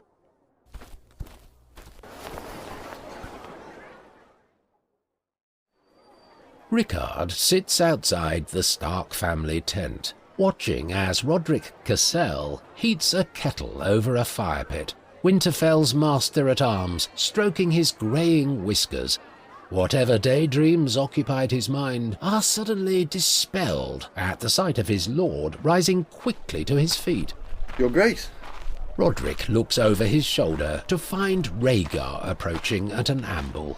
He looks back to Rickard, but finds his expression transformed from his reflexive reaction only a moment ago. The previous animation now displaced by a far more characteristic impassivity. Apologies for calling unannounced, Lord Stark. I only wanted to offer young Brandon my best wishes for our tilt this afternoon. How very gracious, my prince. Will you stay for a cup of warmed wine to stave off this curious chill? I would be most gratified. Thank you, my lord. Both men simply stand and look at one another for a moment, as though waiting for audience applause to draw their scene to a close. Intrigued by this unexpected interaction, yet ever mindful of his duties, Roderick takes a step towards the kettle. Rickard raises a hand and waves him off. It's all right, Roderick. I'll see to the wine myself. You can leave us. Roderick nods, bows to the prince, and departs. Glancing back over his shoulder, his bushy, untamed brow knits together at the sight of Rhaegar following Rickard into the Stark tent, the boiling kettle already forgotten. You shouldn't have come here. Questions will be asked. We need to call it off. Your Grace? Lord Darklyn has betrayed us. He means to take my father's head. Rickard blinks, uncomprehending. Those were not his instructions, as you well know. I was always clear that Aerys was not to be harmed, only held until you were safely installed upon the throne. There is still time to forestall this treachery, but it must come from your hand. Darklyn has only dealt with you. He will act only at your instruction. Rhaegar. You must write to him at once. Command him to set his intentions aside and allow my father to return safely to King's Landing. No. Now it is Rhaegar's turn to stare stupefied, unable to properly process what he has just heard. What did you say? I said no. I will do no such thing. Have you forgotten to whom you are speaking, Lord Stark? I know very well, Your Grace. It's you that seems to have forgotten. You swore no harm would come of him. You gave me your word. Aye, that I did. But I don't recall you being overly concerned for the vows I broke when I joined your conspiracy against the crown. So don't insult you and I both by appealing to my honour when it serves you now. There can be no coup without your king, and I will not step over my father's corpse to claim my crown. Yes, you will. Or you would not be the man I believe you to be. Have you taken leave of your senses, Stark? Do you really think you can force this upon me? That you can march me through the throne room like a father dragging his reluctant daughter to the altar? I think we both know the answer to that, Your Grace. I am sorry for your father, Rhaegar. Truly I am. But this is bigger than any one man. He takes a step towards Rhaegar, his palms up in the supplicant's pose as he appeals to the prince's reason. Old Jaehaerys grew complacent, beset as he was by the grasping lords all around him. That complacency permitted war to land on our shores, a war my generation was left to settle. For years now, Aerys has been indulging in that same complacency, allowing this country to become fat and idle on Tywin Lannister's teat. I refuse to let history repeat itself. I will not bequeath the next war to my children the way my father did the last. This country needs a king that knows what's coming, that understands what needs to be done to afford us even the slimmest hope when it finally arrives. We need a warrior king. It could not matter less whether or not he is a happy king. You are backing me into a corner here, Lord Stark. I'm not backing you into anywhere, Your Grace. Dennis Darkling is. Not if I can get a message to him first. If you will not do as I ask, then I will write the letter myself. And sign it how? You can't reveal yourself without revealing all of us. And what consequences then? I don't give a damn what consequences then. And what about the people of the Seven Kingdoms? Do you give a damn about them? Because even if you should escape your father's wrath, my friends and I won't be so fortunate, and I can promise you, Rhaegar, that these are not the kind of men to submit meekly to the executioner's axe. It will mean war, a country divided against itself. And what happens then when the long night comes and we're too busy fighting amongst ourselves? Every man, woman and child become meat for the army of the dead. Would you give a damn then? Would the prince that was promised give a damn, do you think? Or would he do what every other entitled shit to ever wear a crown would do and choose his own desires over the duty he owes to the people he was sworn to protect? You will write that letter. You will save my father's life. I will not, and there's nothing you can say and nothing you can do to compel me to the contrary. Rhaegar bores twin holes into Rickard's stoic, unyielding expression. Rather than blanch before the storm of simmering fury crackling across the indigo skies of the prince's glare, the Northman stares steadily back, his own eyes cold and hard as permafrost. Damn you, Rickard Stark. Slowly, almost imperceptibly, the Lord of Winterfell nods, though whether in grim acceptance of Rhaegar's curse or in answer to some internal resolution, it is impossible to discern. Damn me, exile me, execute me if you must. But being a leader of men sometimes means making the hard decisions others are unwilling to make for themselves. Whether you want it or not, I will make you a king.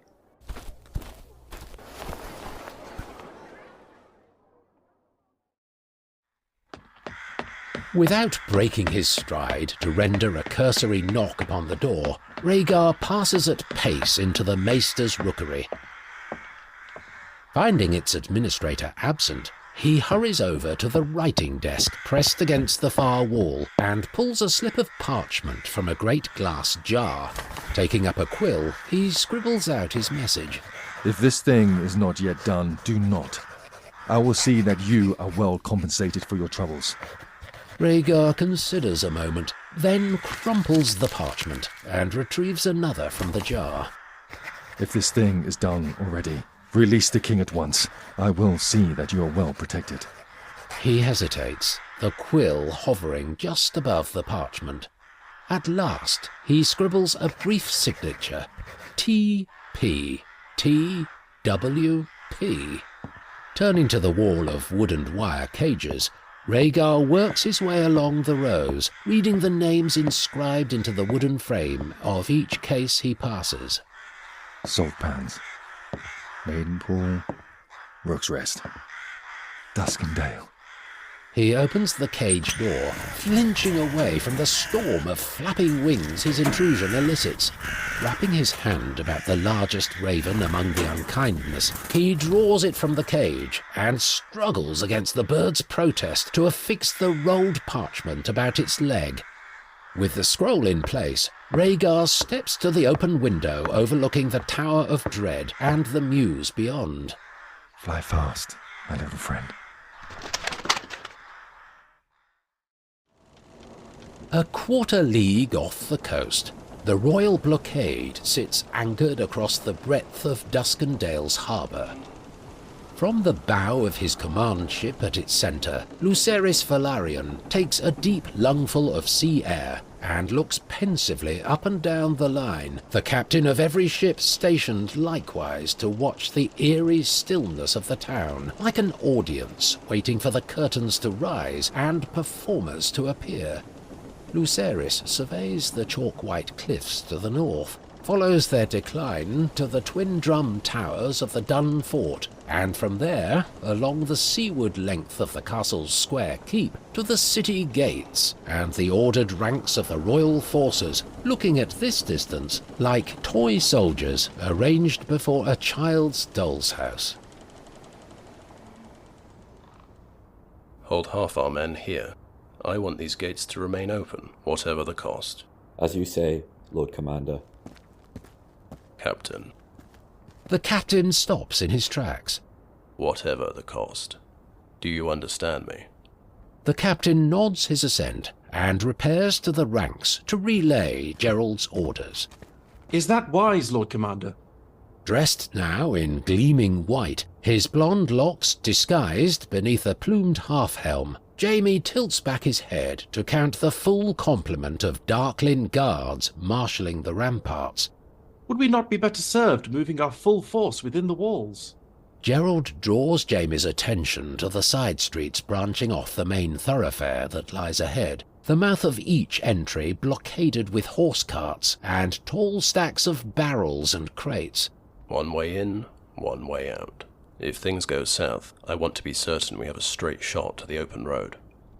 Forced to march 3 abreast, the 100 men of the Targaryen host form up behind Gerold, Jaime and Jonothor, and at Aerys' nod press on across the market square.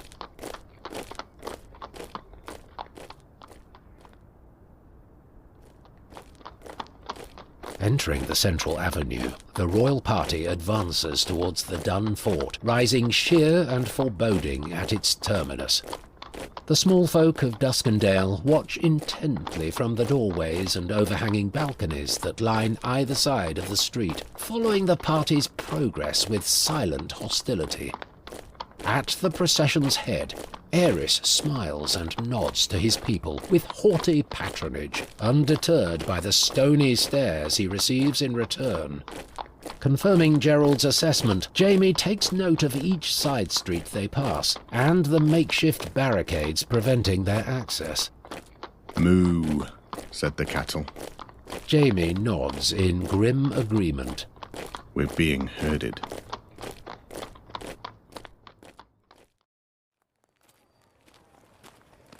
Nodding in greeting at the overawed small folk, astonished to find the Queen of the Seven Kingdoms walking abroad unattended and unguarded, Rhaella walks with stately grace towards the tourney grounds. Rhaella. The Queen halts her progress. Sighing deeply, she plasters a smile upon her face and turns. Cersei, my darling. Don't call me that. Cersei strides the dozen paces separating the pair. How could you, Rhaella? How could you betray me like that? I thought you were my friend. Rhaella tilts her head in sympathy. Oh, Cersei. Lie to everyone else if you must, but lie to yourself and you are lost forever. We both know you didn't come to my door looking for a friend. Whatever else I may have been to you, I was always the child of Joanna Lannister, the woman you claimed to love. And what of my child? The child you came to the capital to seduce away from his ailing wife, from his 2 young children. I only did what my father commanded me to do. Yes, because you love your father, just as I loved your mother. And look what that love cost us both. They hold one another's eye for what seems an age. At last, Rhaella breathes a sigh of weary finality. Given that this will likely be the last time you and I ever speak to one another, allow me to leave you with one last lesson. I don't want anything from you anymore, least of all your lessons. But I shall give it all the same, because it's a lesson I learned from your mother. Passing on what is yours by rights seems to me the very least I can do. The more people you love, the weaker you are. If you mean to survive in this world, Cersei, you must love no one but your children. Take care, sweet girl.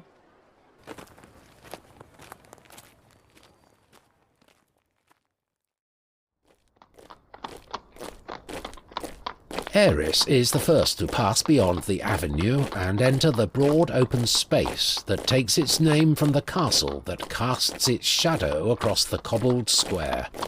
Drawing up at the foot of the Dunfort steps, Aerys and his escort find Lord Dennis Darklyn waiting to receive them, flanked on his left by a coterie of servants and his right by a single guard attired in mail and boiled leather. Darklyn makes the most perfunctory of bows. Your Grace, welcome to Duskendale. Never a man to overlook a slight, Aerys registers that Darklyn has made no move to descend the steps and greet his king. When he speaks, he raises his voice as though to underscore this oversight. A warm reception indeed, Lord Darklyn. The people of Duskendale are always proud to host the crown, Your Grace. Jonothor's gaze flits to the people in question. 100 men and women gathered behind some invisible rope line at the square's northernmost side, as though attending a tourney, their expression uniformly austere. Apologies, but I do not see Lord Tywin among your party. I trust naught ill has befallen our dear king's hand. Lord Tywin is at Harrenhal, which is where I would be were it not for your presumptions, Lord Darklyn. The tenor of his manner changing entirely, Darklyn disregards Aerys's barb and switches his attention to beam earnestly at Gerold. Lord Commander, it's an honour to stand in your company once again, sir. It gladdens an old man's heart to see you looking so well. Uncomfortable at Aerys's death stare, Gerold ducks his head in greeting. You flatter me, my lord. I only regret we could not meet under more hospitable circumstances. I have always remembered you as a plain and honest speaker, sir. I see my memory at least still serves me well. If I may, my lord, it has been a long ride from the capital. I wonder if we might trouble you for some small refreshment. Darklyn smiles knowingly. You must forgive me, sir. We are ill-practised at receiving guests into our city. Darklyn beckons a pair of servants, one carrying a serving tray of cheeses and the other a platter of cups. The servants deliver their wares, but Aerys waves the offerings away. Your Grace. I have no thirst, and I never did much care for cheese. My honoured guests, be welcome within my walls, and please help yourself to wine from my cellars and cheese from my table. I extend to you my hospitality and protection in the light of the Seven. Levelling his study upon Aerys, Darklyn watches with a half-smile as Aerys realises the wisdom behind Gerold's urging and is forced to humble himself by accepting his error and grudgingly nibble at a heel of cheese. Gerold, Jaime and Jonothor follow suit. When their host speaks, he addresses Gerold, but holds Aerys's baleful glare. I expect you spoke against coming here today, sir. Gerold opens his mouth to speak, but Aerys preempts him. I go where I will, Lord Darklyn, and I do what I care to, howsoever the Lord Commander may petition to the contrary.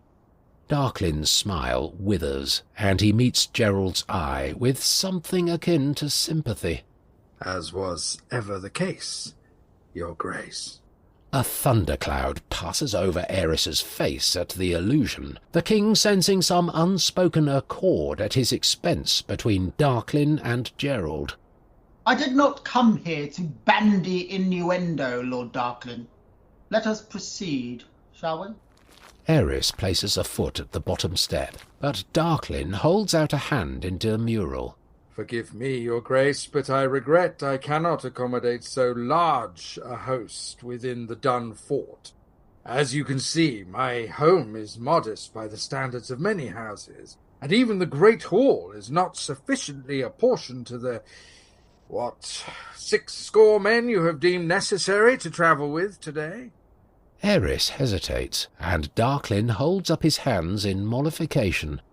As you will no doubt have taken note, my household guard have taken to the walls. The only sword within the Dun Fort sits there on Aenor's hip, and I give you my word that there it shall remain. Darklyn gestures to the lone guard standing at his elbow.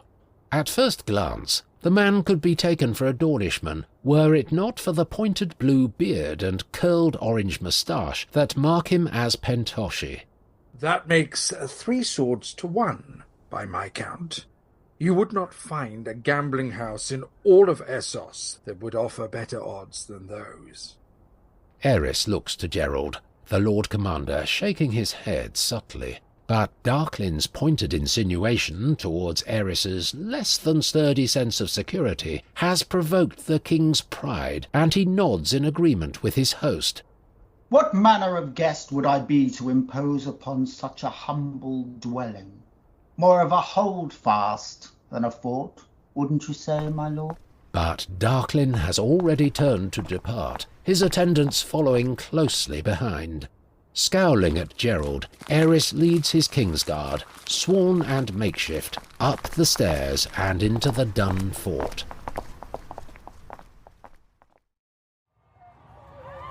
The tourney is packed beyond capacity, the highborn packed into stalls abuzz with anticipation, the mass of small folk on the far side of the tilts, pushing and jostling for a clearer view. In the shadow of the wooden bleachers, Rhaegar sits ready atop his mount, his young squire standing by with helmet and shield, a pair of wooden lancers spiked into the frosted ground. Your Grace? Rhaegar starts, as though woken from a dream, to find Brandon has trotted alongside. It takes a moment for him to register the greeting. Lord Stark. In the foremost row of the stalls, Rickard, John, Ned and Robert shuffle down to make room for the arriving Lyanna. She nods in greeting to Hoster as she shuffles past to seat herself between Catelyn and her father. Where have you been, girl? You almost missed your brother's tilt. I was checking in on Howland. I had to practically tether him to the bed to keep him from following me. She glances quizzically up and down the row. Where's Benjen? I thought he'd be front and centre for this. Young Albert made a little too much of Lord Went's hospitality at supper last night, apparently. Benjen is standing in as Brandon's squire. Dragging Brandon's lance determinedly behind him, Benjen huffs and puffs to his brother's side. Brandon reaches down and plucks his helmet from Benjen's head, ruffling the boy's hair affectionately, but the youngest Stark is too overawed by the sight of Rhaegar to pay Brandon any mind. For his part, Rhaegar appears oblivious to events around him, his gaze fixed upon the castle. Something on your mind, Your Grace? You seem a little distracted. Rhaegar glances at Brandon, but only for an instant, immediately returning his attention towards Harrenhal. Nothing that need concern you, Lord Stark. So fixed is the crowd's attention on the games forthcoming, none among its number notice Elia mounting the steps of the stalls, the baby Aegon on her hip, and a wide-eyed Rhaenys clutching her free hand, a pair of Martell guard close at her heel. She stops to search the packed benches for a means of passage to the royal box, but finding none, she hesitates, hovering uncertain in the aisle. Lyanna, look! Isn't that... Lyanna follows the excited Catelyn's finger in Elia's direction. Gods, she's even more beautiful than they say, don't you think? Lyanna can muster no reply, her face pale and her expression wounded at the sight of Princess Elia and her children. Sir Roderick tells me he came by our tent earlier to wish me luck in the tilts. I told him how strange that was, given that you'd already done so when I found you and my sister this morning. Lord Stark, whatever you may have inferred to the contrary, I assure you, mine and your sister's encounter was entirely innocent. Oh, I have no doubt on that score. On Lyanna's part, at least. You're only lucky it was me that came across you. Had it been my father, well, let's just say he has a history of drastic action when it comes to defending his daughter's honour. Brandon turns his attention to the field, missing the determined set to Rhaegar's jaw. Let us hope so. The steward bends double, gasping for air, his forehead beaded with sweat. Your Grace. Tell me. I came straight from the rookery, Your Grace. No raven has arrived for you. Rhaegar receives his answer like a condemned man hearing the hammer drive the final nail into the gallows. He looks resignedly towards the tourney ground, seeking out first Rickard and then Lyanna seated beside him. His jaw sets, hard and bitter. Brandon Stark, son of Rickard Stark, Lord of Winterfell and Warden of the North. Donning his helmet, Brandon beckons Benjen to follow and gives his horse his heels. Whatever troubles you, Your Grace, best put it from your mind. No good dwelling on one disappointment when you have another soon coming. Receiving Brandon's impertinence without reaction, Rhaegar watches as Brandon rides out onto the field, waving to the crowd with a confident smile. Rhaegar of House Targaryen, Prince of Dragonstone, eldest son and heir to his grace King Aerys, second of his name, King of the Andals and the First Men, Lord of the Seven Kingdoms, and Protector of the Realm. Rhaegar makes no move to answer the crier's call. Miles raises a hand towards his horse's reins. Your Grace? Rhaegar looks down at his squire, his face strangely calm and without expression, as though Miles were an uninspired tapestry about which he cannot summon the slightest interest. Your Grace, shall I... Miles takes a step forward, as though to lead Rhaegar's mount, but the prince suddenly spurs the horse to action and trots onto the field. Watching Rhaegar ride onto the field with a gambler's eye, Robert nudges Ned in the ribs. Maegor's teats. I've seen painted whores not half so gaudy as that. Damn fine jouster, though. What do you say, Ned? 20 gold dragons on the Dragon Prince? Too rich for my blood. Rickard. The Lord of Winterfell pays Robert no mind. Both he and Jon turned to study Tywin, seated in the royal box. Robert leans across Rickard and pulls at Lyanna's sleeve. Can I tempt you at 10? Your big brother's surely worth that much, at least. No less distracted than her father, Lyanna swats Robert away, chewing at her bottom lip as she follows Rhaegar's progress. Come on, it's just a bit of fun. My money is our money soon enough anyway. Drawing no response, Robert scowls and settles muttering back into his seat. Bloody miserable lot I'm marrying into. In the great hall of the Dun Fort, Aerys and Darklyn sit facing one another at either end of an oaken table, which, together with the occupants' chairs, amounts to the only furniture remaining in the high-ceilinged, stone-walled space. Gerold, Jonothor, and Jaime stand behind their king's seat, the unknown Pentoshi behind Darklyn's. I trust your journey was not too arduous? Not at all. Though I intend to make the return trip before sundown, so perhaps we could dispense with the pleasantries. Of course. Let us speak plainly. You know my conditions for negotiation. And I have met them.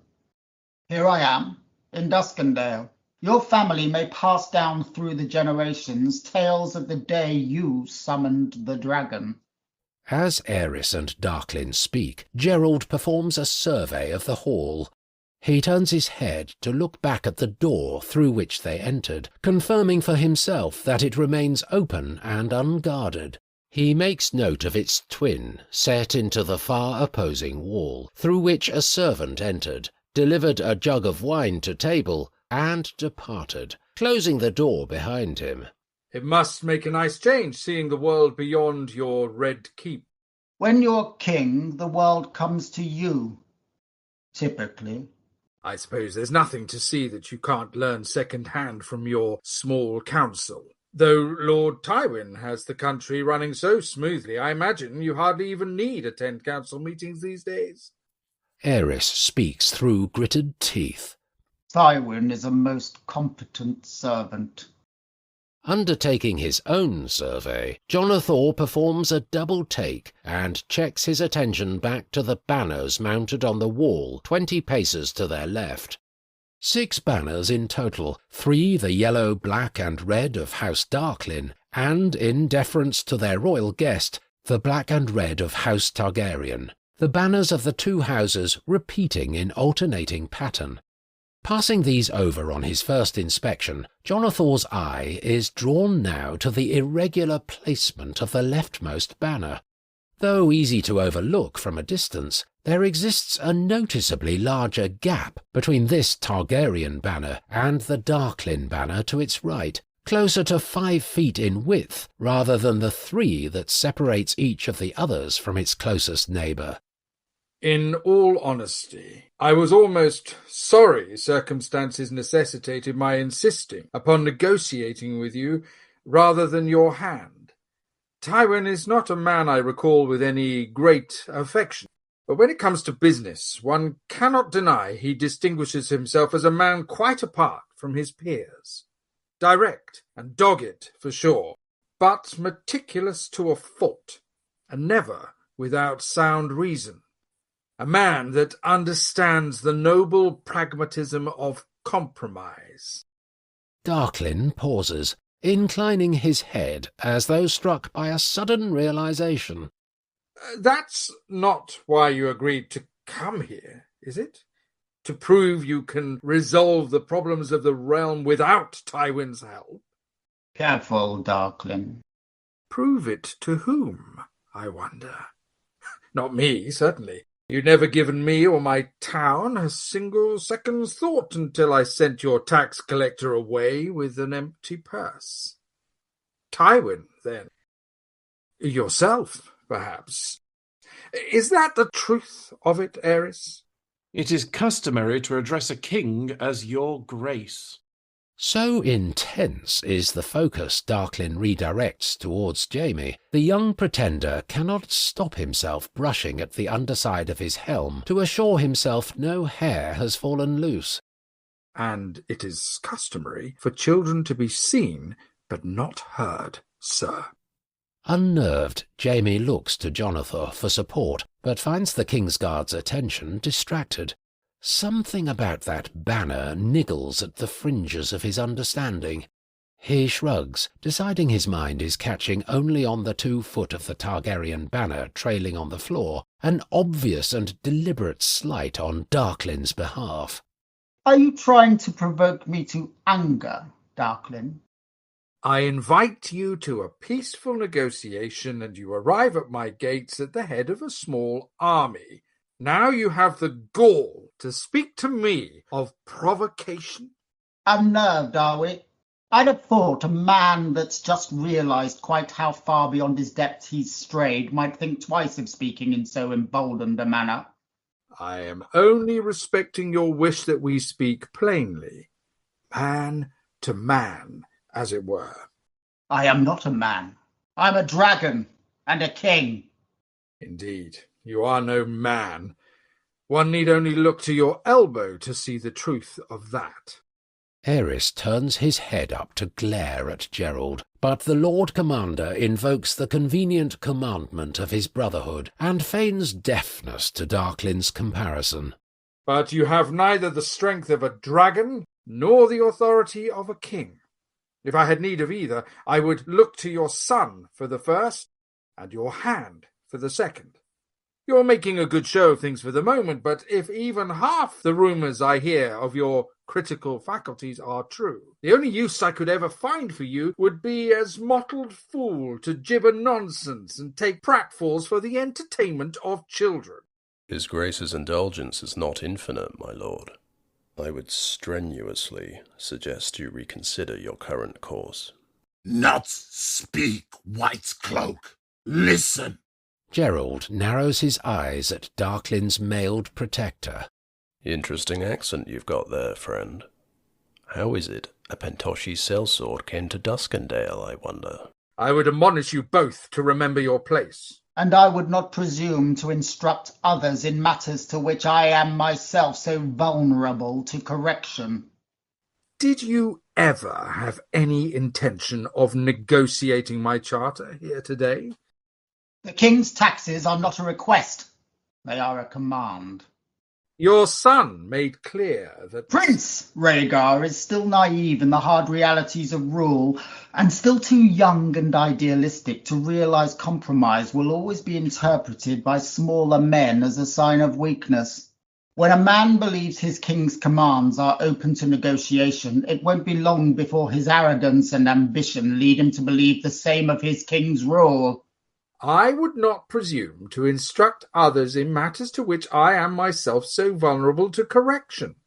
It is your arrogance that has brought us to our present impasse, not mine. Your arrogance in demanding tribute from a city in which you never even set foot. Your arrogance in believing yourself capable of governing without Tywin Lannister holding your hand. And your arrogance in believing I have anything to fear from a creature such as you. Aerys's nostrils flare with rage. So tightly does he clench his fists that the bandage about his right hand blossoms a stain of deepest red once more, the stillness of the chamber scented with a sharp metallic scent of blood. There will be no negotiation. There will be no charter. You finally bestirred yourself from the Red Keep to deliver a message a raven could have carried. I wanted to be here in person to see your face when you realise the full cost of your outrages against my authority. Aerys reaches into his cloak and hands a rolled-up scroll to Gerold. If you would, please, Lord Commander. Gerold does as he's bid. Unable to let the matter go, Jonothor nudges Jaime and nods his head at the errant banner as though seeking assurances that the irregular spacing is only a trick of the light. Jaime frowns, but returns his attention to Darklin's receiving his delivery. Lord Dennis, as of this moment you may consider yourself denounced, attainted, and stripped forthwith of all lands and titles held by House Darklin. Darklin looks up from the scroll, but whatever satisfaction Aerys hoped to source in his reaction withers on the vine at the sight of Darklin's mocking smirk. My ancestor, Robard Darklin, was the first of the old lords to oppose Aegon and his sisters. When he bent the knee and joined our house to the Conqueror's campaign, so steadfast was our fealty that Queen Visenya named his brother to the inaugural King's Guard. That tavern you passed on your approach to the Dun Fort, that was named for Dark Robin and the 6 subsequent sons of House Darkling to wear a white cloak, more than any other house in all 7 kingdoms. His grandson, Sir Davos, commanded the royal forces at the battle beneath the God's Eye, and gave his life defending Prince Aegon's birthright against his usurper uncle. When Maegor was devoured by his stolen throne, it was Sir Davos's own grandson, Sir Carol, that yielded the Red Keep to Prince Jaehaerys. When the dragons danced, and all the realm was forced to choose black or green, Sir Gunthor Darklin sat on Rhaenyra's small council, while his brother Steffon was burned alive to claim the dragon sea smoke in the name of his queen. He did not live to see his cities sacked and Guntor executed by the whore son Criston Cor for the crime of holding to the oaths his forefathers swore. My own grandfather perished beneath the Targaryen banner fighting in the first Blackfire Rebellion. My father fought in the third and stood in the shield wall that protected Bryndon rivers while he duelled with bitter steel. That should have been the end to the bastard wars. But your fool namesake pardoned Rivers and permitted him to escape across the narrow sea. And so, when my time came, I did what every Darkling before me had done. My duty. I sailed with my father across the Black Water and took my place in Sir Duncan's vanguard. After the battle he laid his hand on my shoulder and promised that my father had not died in vain. Maelys the Monstrous would prove the lie of that, of course, though Sir Duncan did not survive long enough to know it, for reasons I am certain I need not remind you. When the band of 9 arrived with the Golden Company at their back, I led every able body in Duskendale down to the Stepstones, including every man born of my blood then living. Once again, I returned to the Dun Fort alone. My sons died on Bloodstone. My grandsons died on Bloodstone. And for what?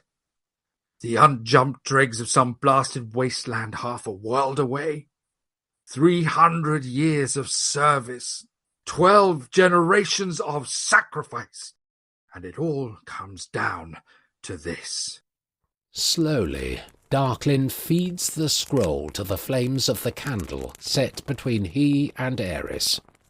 A dagger to the heart, forged from the finest parchment.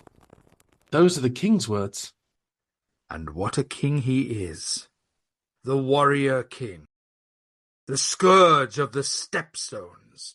The bane of Blackfire. I'd rather my boys had died fighting beside Maelys the Monstrous. At least he was a warrior worthy of the name. Need I remind you, Darklyn, I slew the Blackfire bastard with my own blade.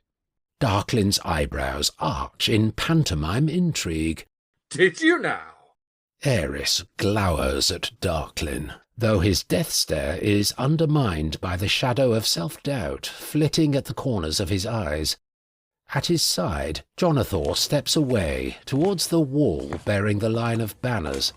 Aenor tracks his movement, but makes no objection. Gerold, too, takes quick note of Jonothor's movements, but returns his attention to table and his growing sense that all his reservations are proving well-founded. If I may, my lord, your sons and grandsons died as heroes. The men and women of the 7 kingdoms owe them a debt of gratitude that— What is their gratitude to dead men? Snapping Jaime into silence, Darklyn looks back to Aerys and gestures to the small pile of ash settled upon the table. It seems to me as redundant as this pitiable proclamation of yours. I have no heirs. I have no future. You cannot take anything from me you did not take 20 years ago. You are not dead yet, Darklyn. And there is always more to give. Once more, Darklyn meets Aerys's malevolent tone with a humourless smirk. How right you are. I do have one more gift to lay before my king. Darklyn holds out his hand, and Aenor draws 3 pieces of parchment from his leathers, laying them in Darklyn's palm.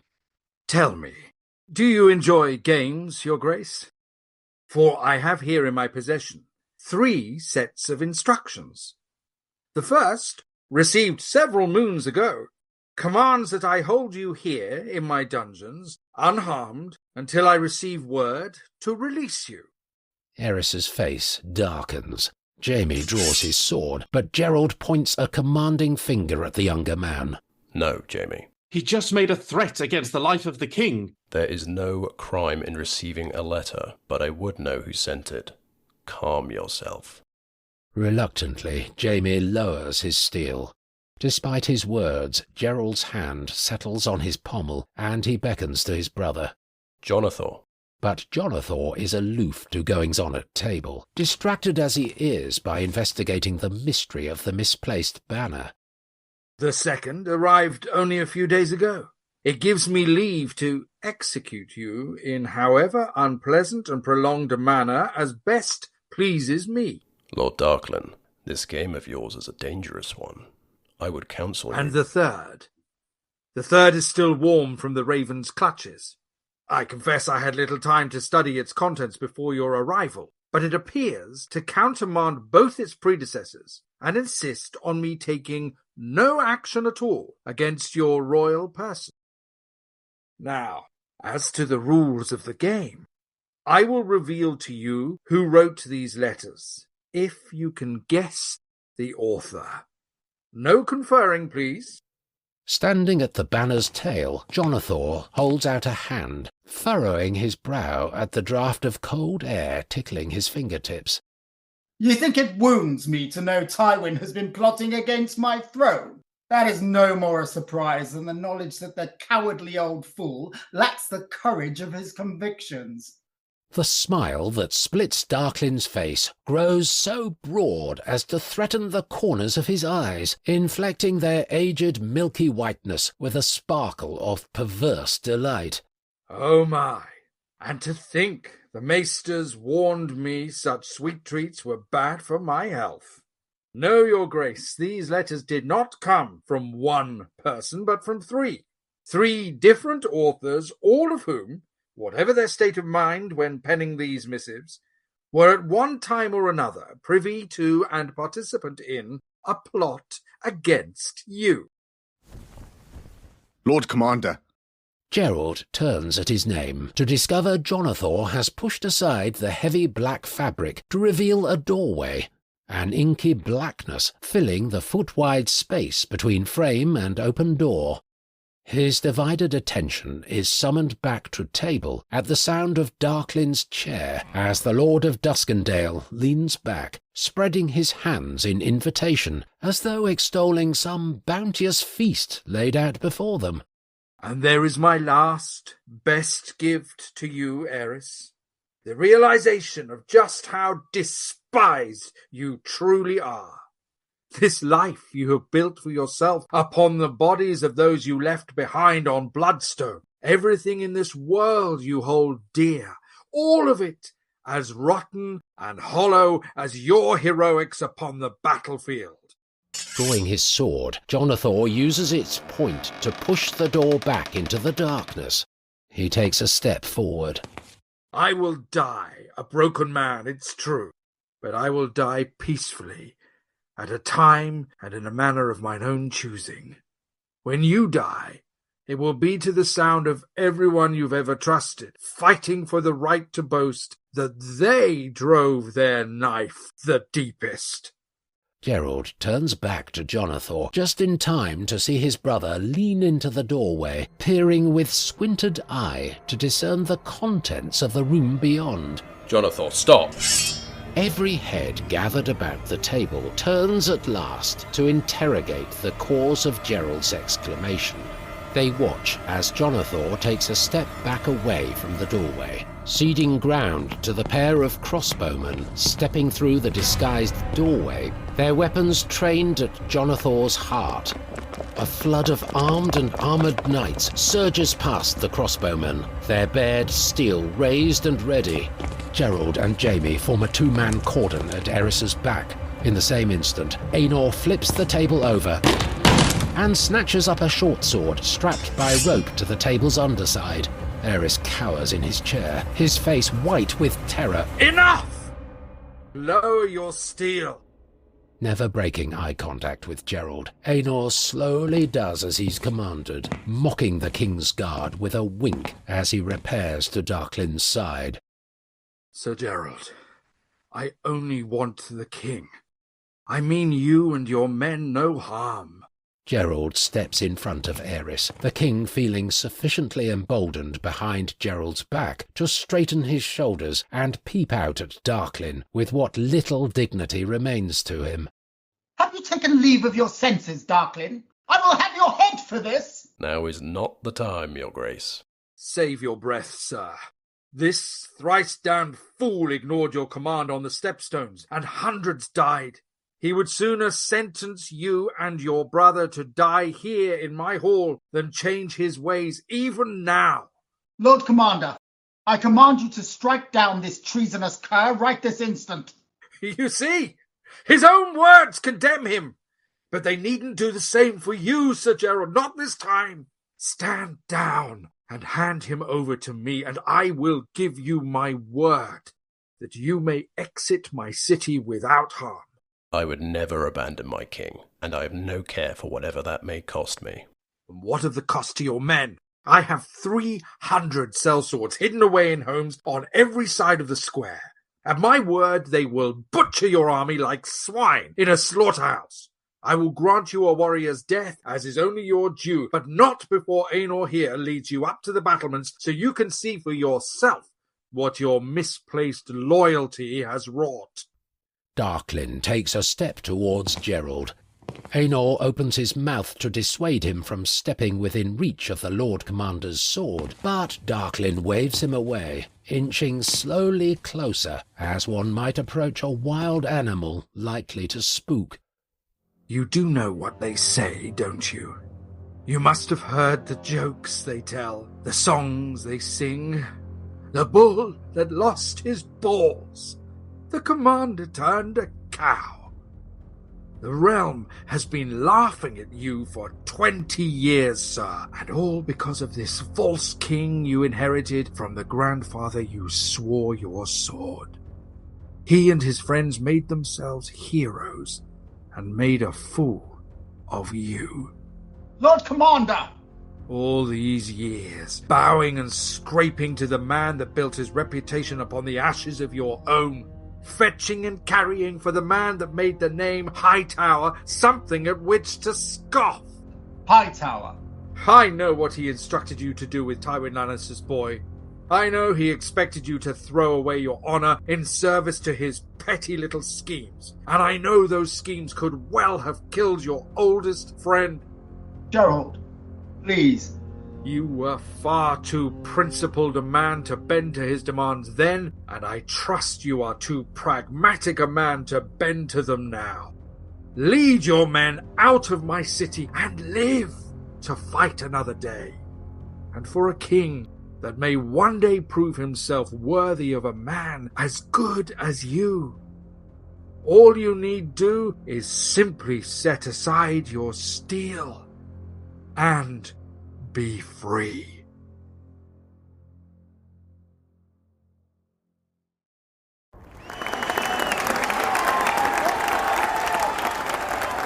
Your champion, Prince Rhaegar of the House Targaryen! From the royal box to the sidelines, from the bleachers to the back row, the men and women of Westeros, highborn and low, stand and applaud the Dragon Prince. In the stalls, Robert holds out his paw expectantly, but Ned waves him off, concentrated as he is on his older brother lying in a crumpled heap beside his horse.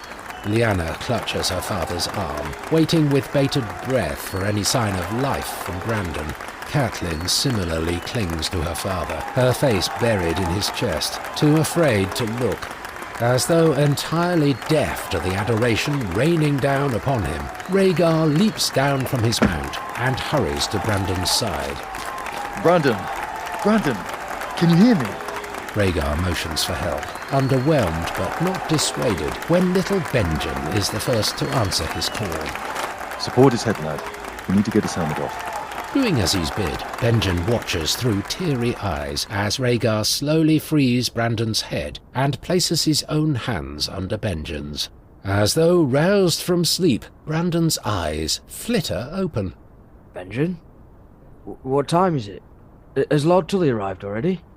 Benjen throws his arms about his brother, drawing a pained wince from Brandon. Easy now. Your brother took quite the fall.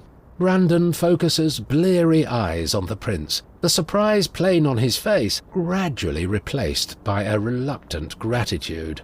Together, Rhaegar and Benjen assist Brandon in rising unsteadily to his feet. Rhaegar raises Brandon's hand and presents him to the crowd. I can't be certain, but if I hurt this badly, I reckon that mustn't mean you won.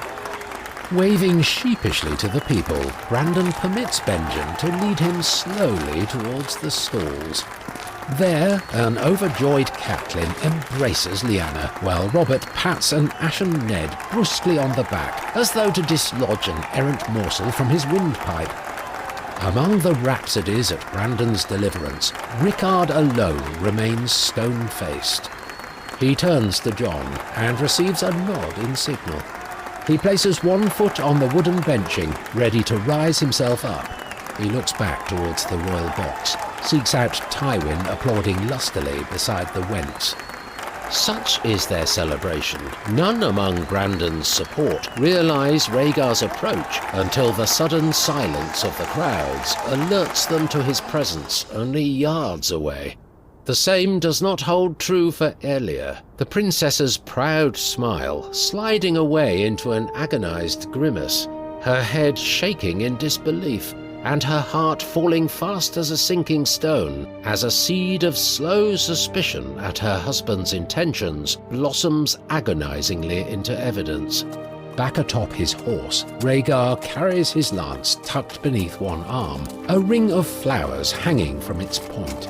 Holding Lyanna's eye, he gently but purposefully presents the crown of blue winter roses before her. Lady Lyanna, as champion, I would name you my queen of love and beauty. Will you do me the honour of accepting my favour?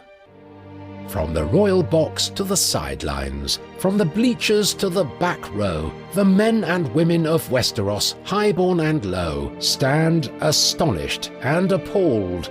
The prince and the maiden, lost in one another's eyes, the world about them as distant as the farthest star, only the slightest ripple of breeze across the blue-white petals, discerning the scene from an artist's impression. Slowly, hesitantly, Lyanna Stark reaches out a trembling hand.